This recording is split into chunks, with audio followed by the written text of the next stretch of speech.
Bonsoir à tous, vous suivez la dernière édition du journal Les Dominantes de l'actualité.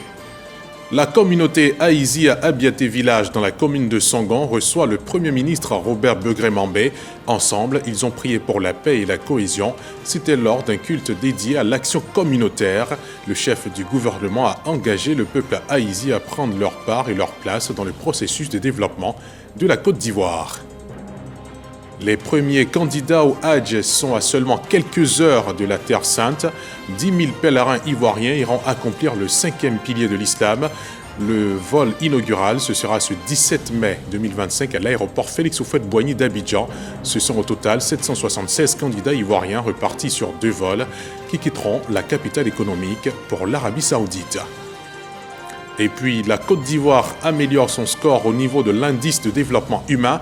Le pays gagne 10 rangs de classement mondial et décroche la 157e place, soit la 4e meilleure progression et la première d'Afrique subsaharienne. C'est le PNUD qui a présenté devant les autorités ivoiriennes le rapport IDH. Voilà pour l'essentiel. Bienvenue dans le 23h. La paix et la cohésion pour un climat social des plus viables, c'est le message passé par le Premier ministre Robert Begré-Mambé qui a prié ce matin avec la communauté Aïzi à Abiaté Village à Sangon lors du culte dédié à l'action communautaire auquel il a participé. Le chef du gouvernement a engagé les Aïzi à la solidarité mais surtout à prendre leur part et leur place dans le processus de développement de la Côte d'Ivoire en marche. Franck Quadio.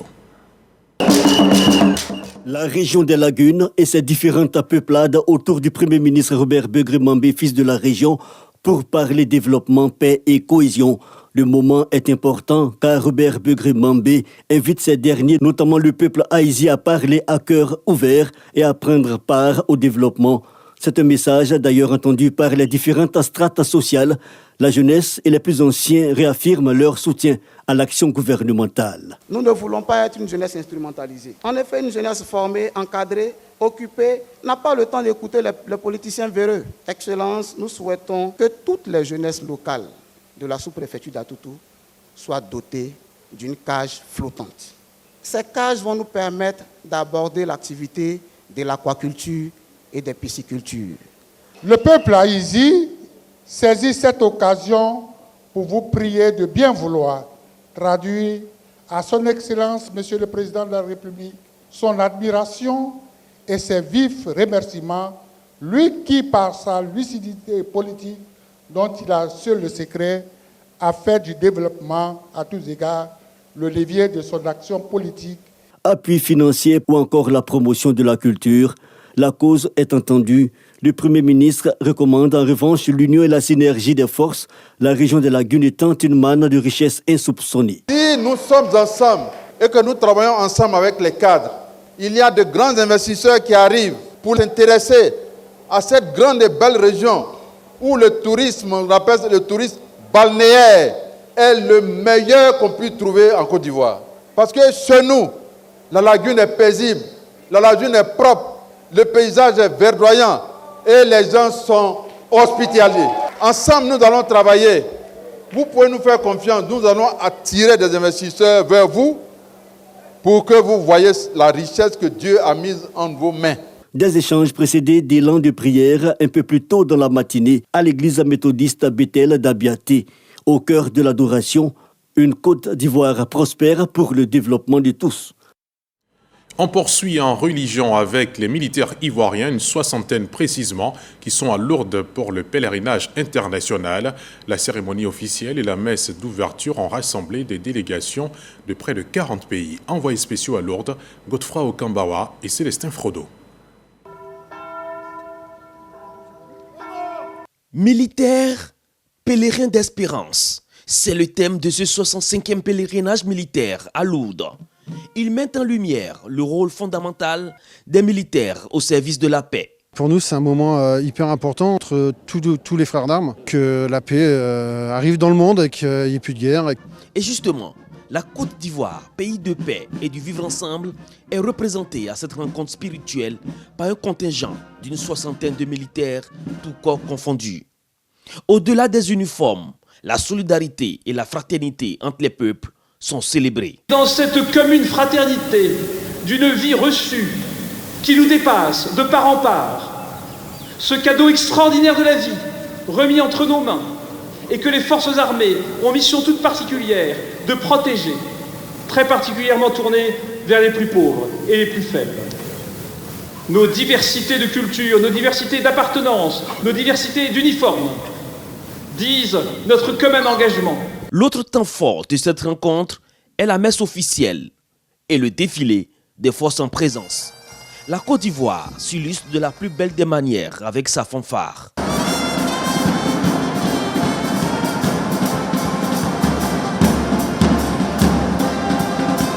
L'aumônerie militaire qui accompagne ces pèlerins appelle au raffermissement de la foi. Malgré les vicissitudes et les difficultés, ou je pourrais dire des appréhensions de guerre ici et là, on puisse avoir cette culture de paix. Parce que les militaires d'abord doivent se côtoyer et vivre aussi dans la paix. Cette rencontre est aussi l'occasion pour de nombreux pèlerins de recevoir les sacrements de la réconciliation, de l'Eucharistie et celui des malades. Chez les musulmans, à quelques instants du début des vols pour le Hajj 2025, c'est l'effervescence au sein de la communauté. Des milliers de fidèles s'apprêtent à accomplir le pèlerinage à la Mecque. Le vol inaugural a lieu aujourd'hui 17 mai depuis l'aéroport Félix Houphouët-Boigny d'Abidjan. Ce sont au total 776 candidats ivoiriens repartis sur 2 vols qui quitteront Abidjan pour l'Arabie Saoudite. Les détails avec Hamid Jarasouba et Zakaria Traoré. Ils sont prêts à aller accomplir le 5e pilier de l'islam qui est le Hajj. Après avoir passé les formalités, ces pèlerins ivoiriens au nombre de 388 pour le vol inaugural s'envoleront vers la Terre Sainte, la Mecque. Si aujourd'hui on est parmi les gens de Hajj, on doit remercier tout-puissant Allah. Parce que ce n'est pas fait pour tout le monde. On remercie l'État ivoirien pour tout ce qu'ils ont fait pour nous. Et on prie Dieu pour le pays aussi. Après l'invocation du Hajj, les derniers consignes avant le vol. Ils sont dans la salle maintenant d'embarquement où ici nous allons leur donner des conseils pour faciliter le vol pour certains comme c'est la première fois. Également donner des conseils d'usage aux pèlerins quant à l'hébergement et tout ce qui concerne les déplacements en terre saoudienne, ce qu'il faut faire, ce qu'il faut éviter pendant le vol. Tous ces aspects-là, nous allons leur rappeler certains conseils pour leur permettre d'avoir un voyage agréable et un atterrissage bien préparé. Quelques heures après la mise en service du terminal Hajj, les autorités ivoiriennes et saoudiennes ont apporté leur soutien aux pèlerins. Le ministre de l'Intérieur et de la Sécurité a livré le message du chef de l'État aux hôtes d'Allah. Nous sommes à l'heure du départ pour la Terre Sainte.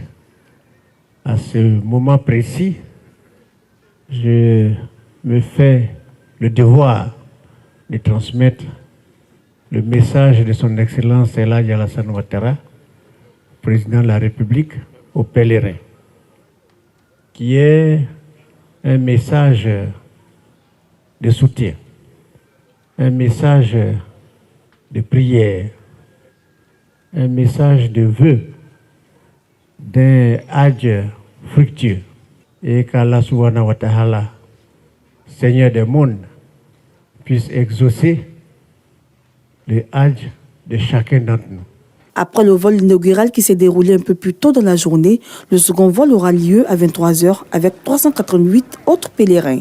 Au total, pour la journée du 17 mai, ce sont 776 pèlerins qui vont atterrir à la Mecque. Les vols qui vont s'échelonner jusqu'au dimanche 25 mai 2025 seront repartis sur 10 vols internationaux via l'aéroport Félix Houphouët-Boigny d'Abidjan. Justement, pour faciliter le départ au Hajj aux pèlerins ivoiriens, un terminal leur est dédié. Il réunit toutes les commodités, dont une salle de prière.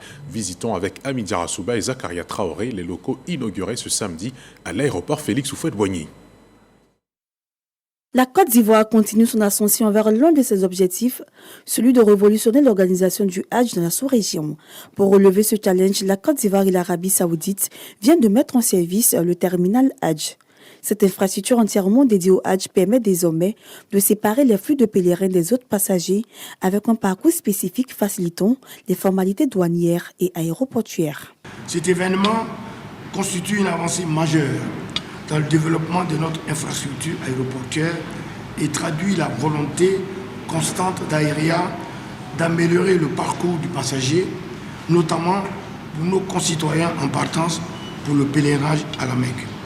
Pour l'ambassadeur du Royaume de l'Arabie Saoudite en Côte d'Ivoire, ce terminal illustre de l'excellente coopération qui existe entre les deux pays. Je viens aujourd'hui pour exprimer aussi des remerciements aux serviteurs des deux saintes mosquées, notamment au président de la République de Côte d'Ivoire, Alassane Ouattara, pour la coopération fructueuse qui règne entre les deux pays et qui a abouti à ces résultats aujourd'hui. Les ministres des Transports, de l'Intérieur et de la Sécurité se sont félicités de cette initiative qui épouse la vision du chef de l'État, son Excellence Alassane Ouattara, celle d'améliorer les conditions de voyage et de prise en charge des pèlerins. Je voudrais indiquer que dans la haute vision de son Excellence, Monsieur le Président de la République, le Président Alassane Ouattara, pour une Côte d'Ivoire solidaire, résolument tournée vers le bien-être des populations, et également pour le renforcement de nos liens particulièrement généreux avec le Royaume d'Arabie Saoudite.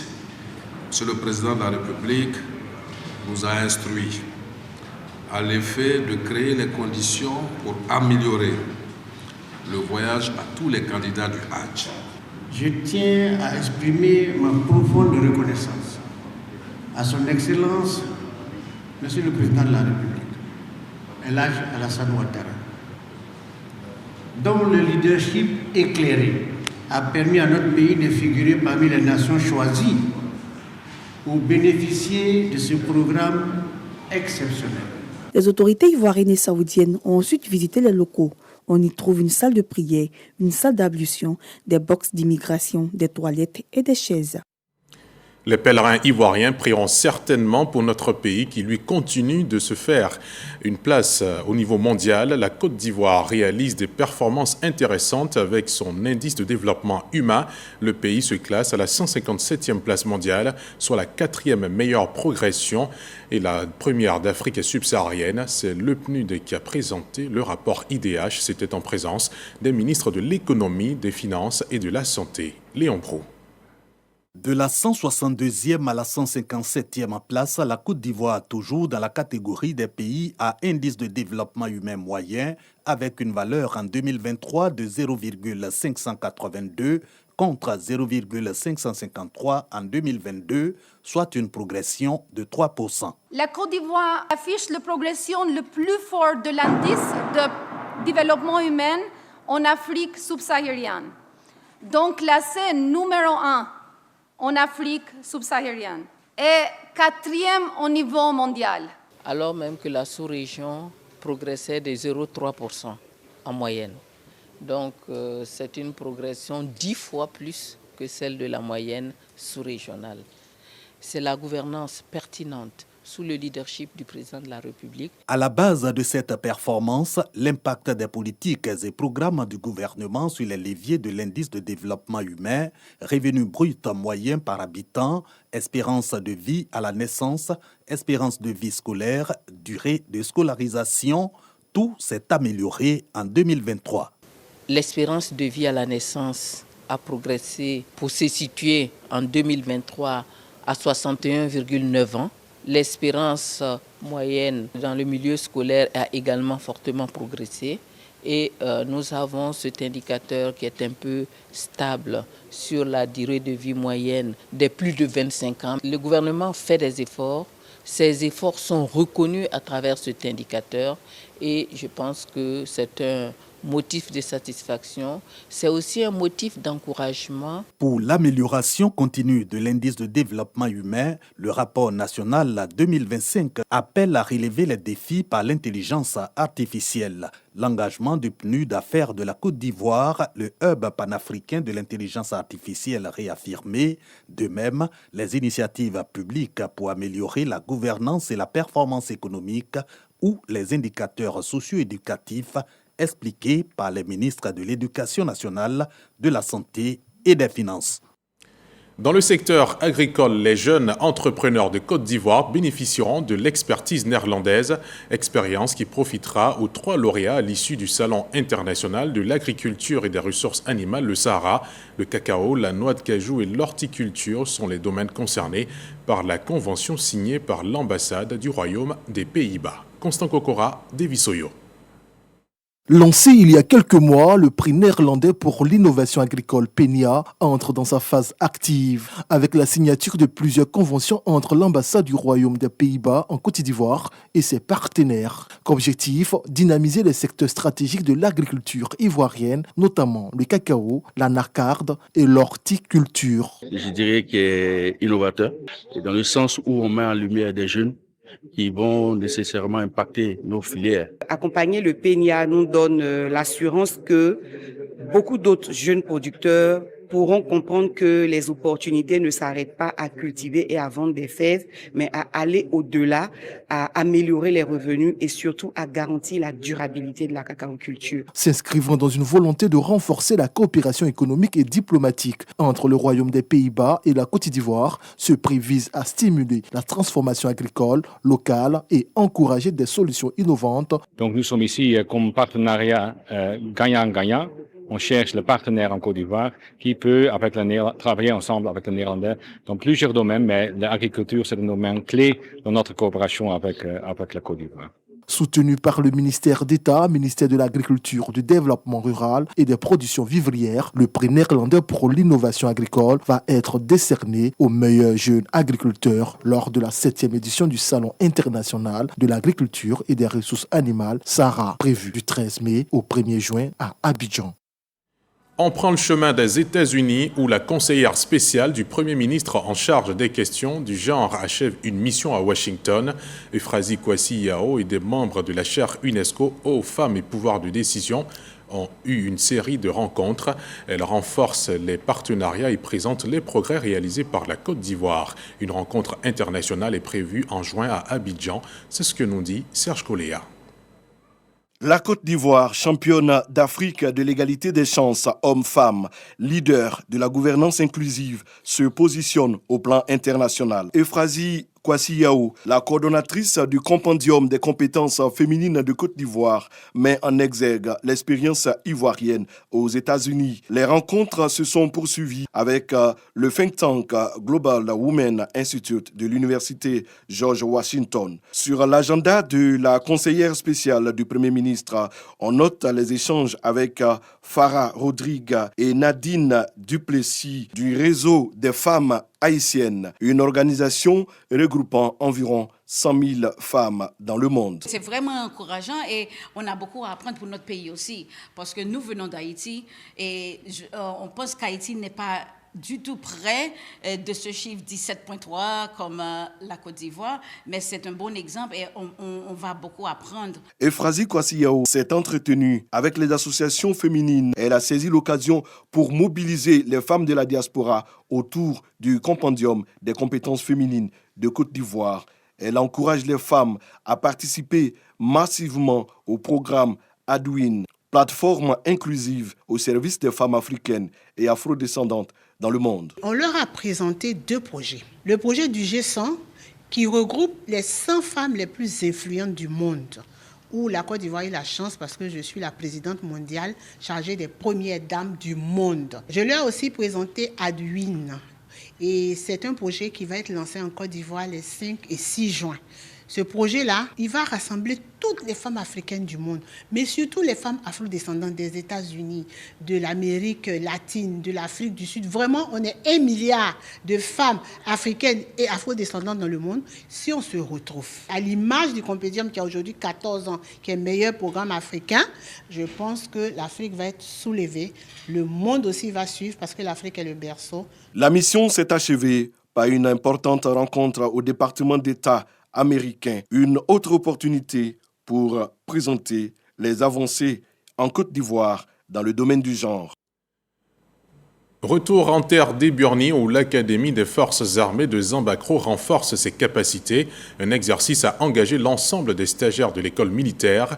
Ils sont mis en situation réelle afin de mieux comprendre les notions de leur formation. Découvrons l'exercice AFA 2025 avec Abou Sanogo.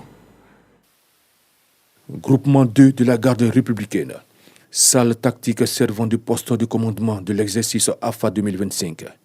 La manœuvre est présentée au général de division Tem Ali Justin, chef d'état-major général des armées adjoint, aux côtés duquel se trouvait le général de division Philippe de Montenor, commandant le centre de planification et de conduite des opérations de l'état-major des armées françaises. Cap a été mis ensuite sur le terrain où les deux autorités militaires ont pu observer de près les aptitudes des stagiaires dans le cadre de l'action d'une brigade en contrôle de zone, s'appuyant sur des groupements tactiques interarmes à dominante infanterie.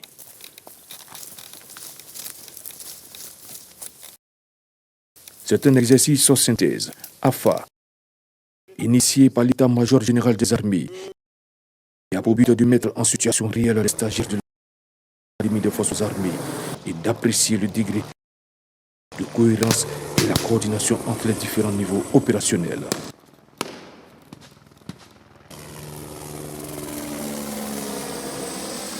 Pour l'état-major général des armées, les attentes sont claires.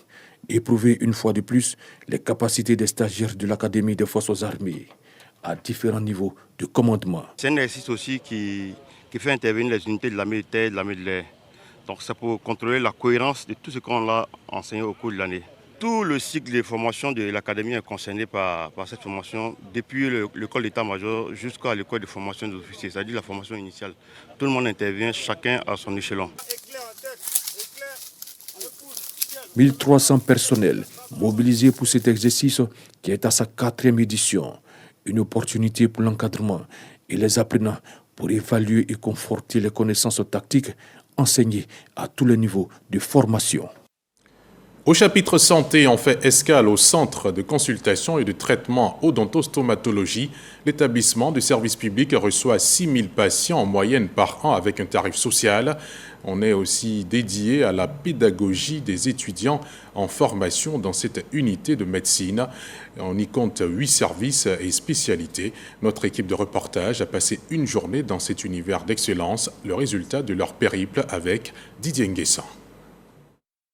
Centre de consultation et de traitement odontostomatologique, CCTOS. Aristide Ako accompagne sa fille pour un contrôle suite à une récente rage de dents qui a été prise en charge ici. Moi, j'ai fait toutes mes études au sein de l'université, donc je connais bien le CCTOS. Pour moi, c'est tout naturel.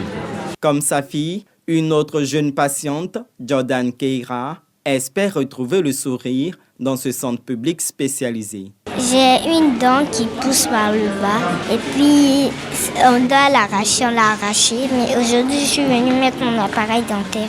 Ce matin, la salle d'attente grouille de monde. Sissé Minata est au chevet de son fils, victime d'un accident domestique. Elle est tombée sur sa dent, s'est cassée et puis on est parti à Nono.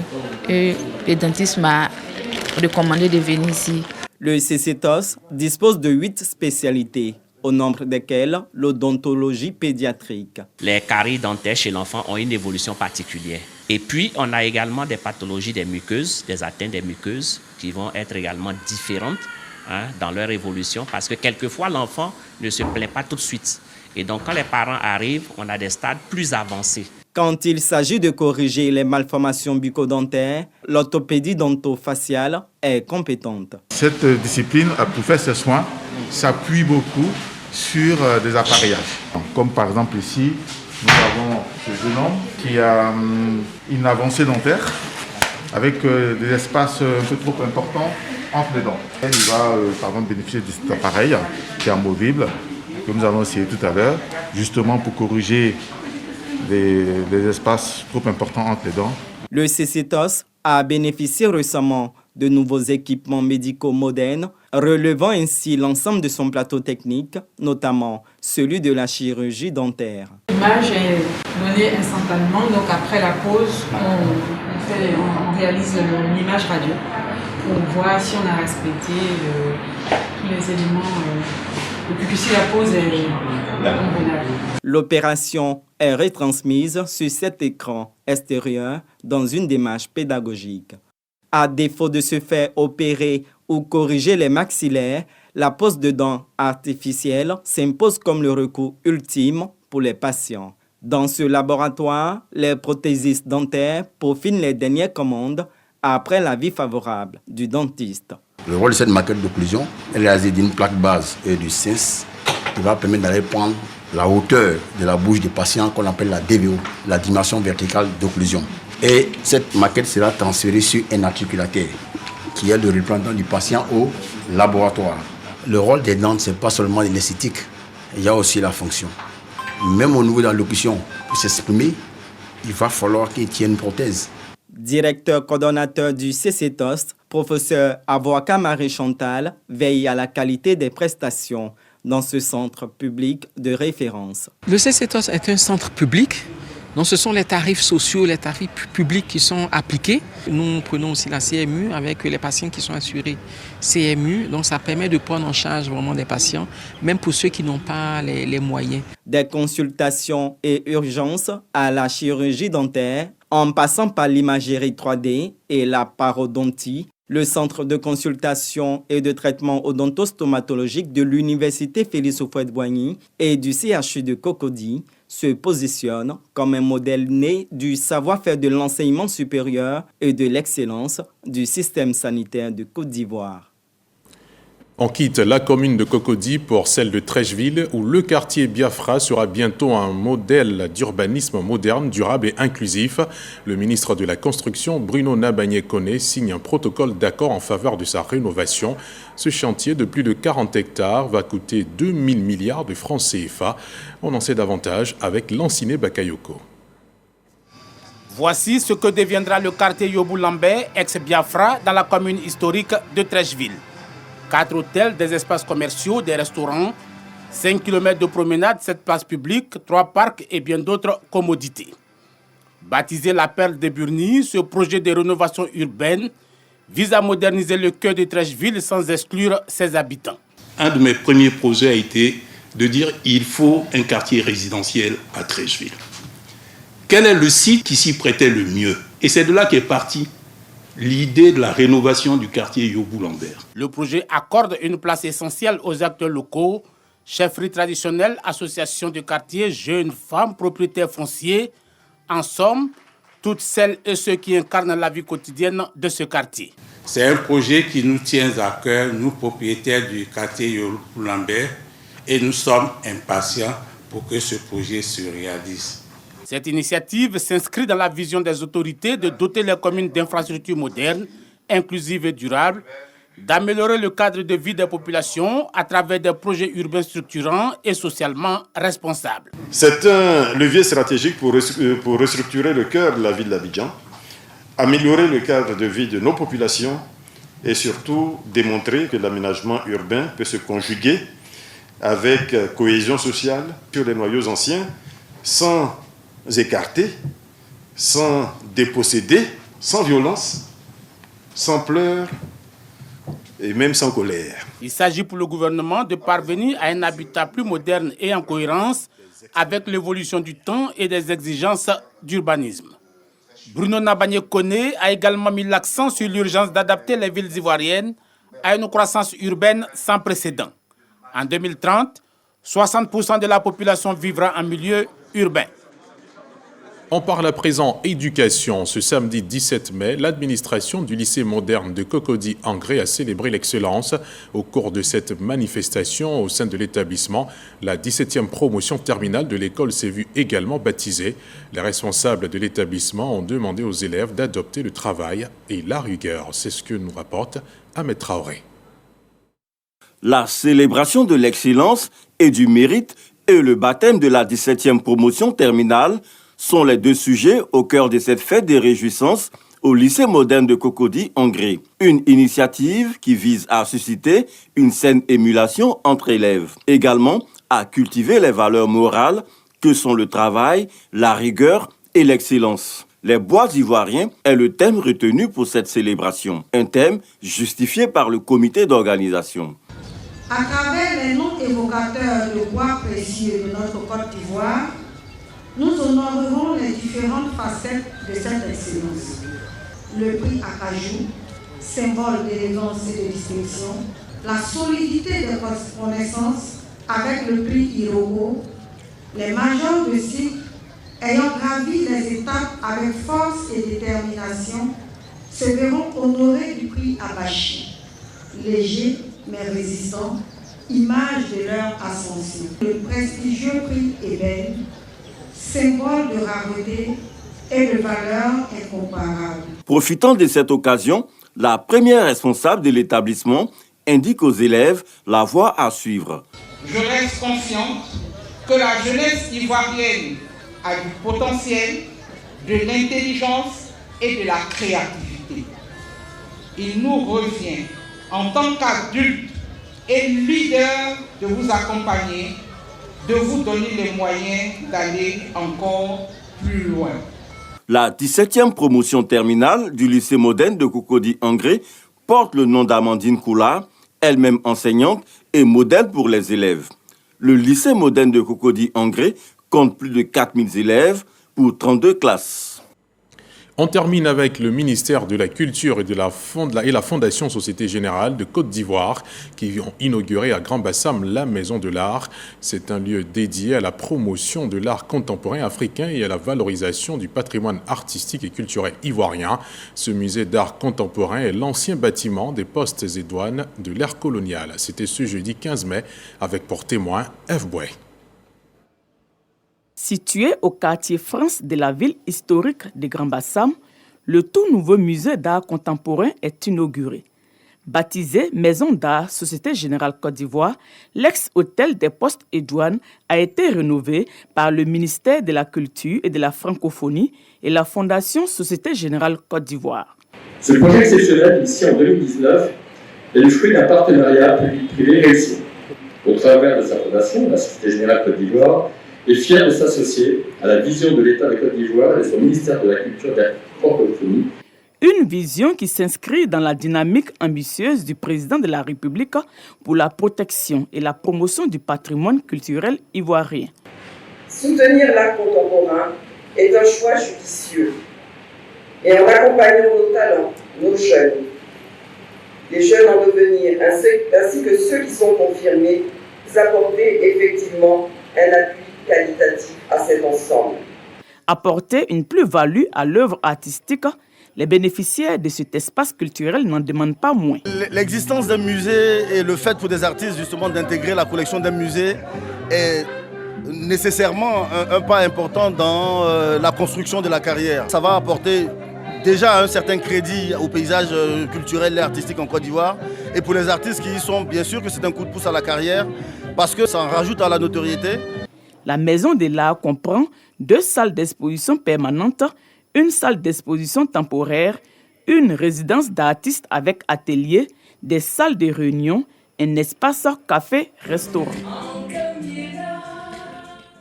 Et c'est la fin de ce journal. Merci infiniment de l'avoir suivi. Je vous donne rendez-vous demain, Dieu voulant, à 18h45 dans votre émission de débat, le Club de la Presse.